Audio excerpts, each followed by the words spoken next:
নমস্কার। আজ 13ই ফেব্রুয়ারি 2025 জিএমএম ডিস্ট্রিবিউটার্সের তরফ থেকে আমরা এসেছি আরান্ডি, আরামবাগ, হুগলি। এখানে সাথে আমাদের ডিস্ট্রিবিউটার কাম কৃষক বন্ধু প্রিয়ঞ্জিতবাবু আছেন, আরও দু একজন আছেন। তো ডাইরেক্ট আমরা আলু পরিদর্শন শেষ লগ্নে এসে গেছি। আলু পরিদর্শন চলছে। এটা এটা এটা এটা দুটো এদিকে সরানো, এদিকটা সরিয়ে দাও, এই দিকটা মাটিটা এটা কেটে গেছে, যে কেটে গেছে তাকে তুলে নেওয়া ভালো। এইটা আলুর চেহারাটা একবার দেখি, কত ওজন হবে? 250-300?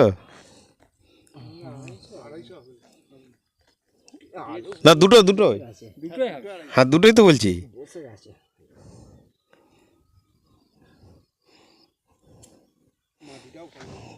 মাটি কেমন নরম হয়েছে?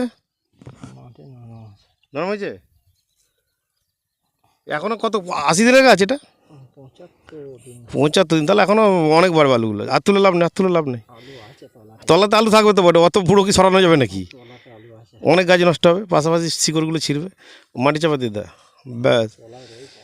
আলুর কালার কীরকম লাগছে? তো যাক, আমরা আজকে এসেছি জিএমএম ডিস্ট্রিবিউটারের তরফ থেকে আরান্ডি, আরামবাগ, হুগলি।